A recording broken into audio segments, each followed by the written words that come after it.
இயேசுவிலே பிரியமான சகோதர சகோதரிகளே, உங்கள் எல்லோருக்கும் ஆண்டவராகிய இயேசு கிறிஸ்துவின் பெயரால் காலை வணக்கங்கள் மற்றும் வாழ்த்துக்கள். நான் உங்கள் அகஸ்டின் வேதியர். இன்று மே மாதம் 2ஆம் தேதி 2026 ஆண்டவரின் மடியில் 5 நிமிடங்கள். சகோதர சகோதரிகளே, ஒரு ஒரு சயின்டிஃபிக் விஷயம் சொல்லுவாங்க. ஒரு பொருளுக்கு எந்த அளவுக்கு நாம் அழுத்தம் கொடுக்கிறோமோ அதே அளவுக்கு எதிர்வினை இருக்குன்னு சொல்லுவாங்க.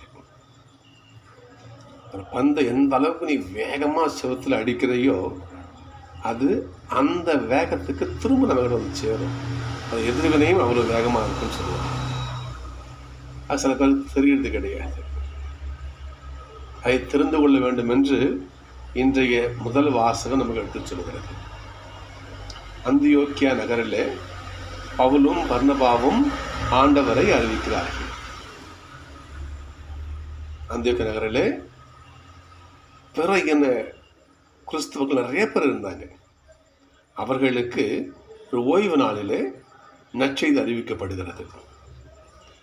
அங்கிருந்த யூதர்கள் என்ன பண்றாங்க, இவனுக்கு மட்டும் எப்படா இவ்வளவு கூட்டம் வருது, மக்கள் மத்தியிலே பவுலும் பர்னபாவும் இப்படி ஒரு ஒரு ஒரு வேறுபானவங்க இருக்காங்களே என்று பொறாமையால் என்ன பண்ணுறாங்க, அவர்களை எவ்வளோ துன்பப்படுத்துறாங்க. நீங்கள் வாசித்து பாருங்கள். நீங்கள் சொல்களே, அவர்கள் எந்த அளவுக்கு நசுக்கப்பட்டார்களோ, அவர்கள் எந்த அளவுக்கு அவர்களை வைத்து மற்றவர்கள் யூதர்கள் யூத தலைமையில் இருந்தவர்கள் பவுலையும் பர்னபாவையும் எந்த அளவுக்கு கசக்கி பிழிந்தார்களோ அந்த அளவுக்கு அவர்கள் ஆண்டவரின் துணை கொண்டு மேலெழுந்தார்கள்.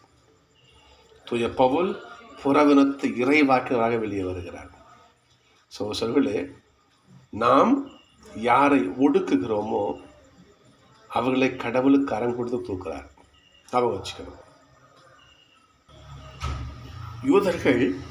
யூதர்களுக்கு மட்டும்தான் மீட்பு, மற்றவங்க யாரும் மீட்பை பங்குபாடு வரக்கூடாதுன்னு ரொம்ப கவனமாக இருந்தாங்க.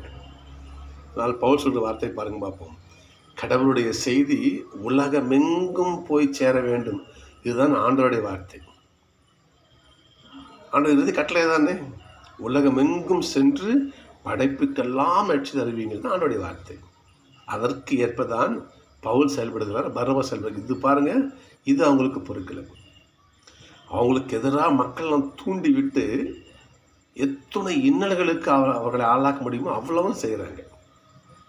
ஆனால் இந்த பவுலுடைய வார்த்தையை கேட்டு பிறவின மக்கள் மகிழ்ச்சி அடைகிறாங்க. பரவாயில்லையா, நமக்காக பேசுவது இருக்காருன்னு சொல்லிட்டு மகிழ்ச்சி அடைகிறார்கள். யூதர்களுக்கு எதிராக கால் தூசி தட்டி விட்டு என்ன பண்ணுறாங்க, போங்கடா, நான் புறவின மக்களுக்கு தான் போவேன்னு என்ன பண்ணுறாரு, புறவின மக்களுக்கு நற்செய்தி அறிவிக்க விரைந்து செயல்படுகிறார், செல்கிறார். சகோதரர்களே, இன்றைய திருப்பாடலில் பாருங்க பார்ப்போம், அற்புதமான பல்லவியே உண்டு. மாந்தர் அனைவரும் நம் கடவுள் அருளிய மீட்பை கண்ட மனித இனம் முழுவதும் என்ன பண்ணணும், கடவுளுடைய மீட்பை பெற்றுக்கொள்ள வேண்டும், கடவுளை அறிந்து கொள்ள வேண்டும், அவரை ஏற்றுக்கொள்ள வேண்டும்.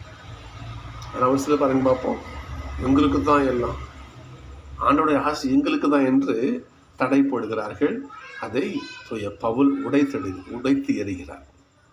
சகோதரர்களே, நம்முடைய வாழ்க்கையில் நாமும் யாராவது நல்லது அடைய தடையாக வந்திருக்கிறோமா சிந்திச்சு பார்ப்போம். ஒருத்தவங்க நல்லது பெற முயற்சி பண்ணுவாங்க, நாம் குறுக்க வந்திருக்கோமா? இப்போ நிறுவனங்களை பார்த்தீங்களா, நல்ல செய்தியை ஆண்டோட செய்தியை கேட்குறாங்க, அதில் உனக்கு இடையா பிரச்சனை வந்து சொல்லுங்க பார்ப்போம். அதுக்கே நீ தடையாக இருக்கிற, நல்லது செய்கிறவங்களை ஏன் பொறாமப்படுறேன், அவங்களையும் கஷ்டப்படுத்துகிறேன். சகோதரர்களே, இதே போல் நாம் நம்முடைய வாழ்க்கை இருந்திருக்கிறோம், சிந்திச்சு பார்ப்போம். நல்லது ஒருவருக்கு கிடைக்க நாம் தடையாக இருந்திருக்கிறோமா?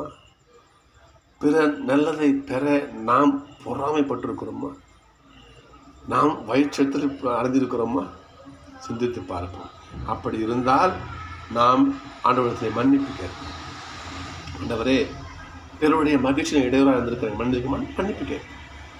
சகோதரர்களே, ஆணவம் பொறாமை ஒருபோதும் வெற்றி பெறாது.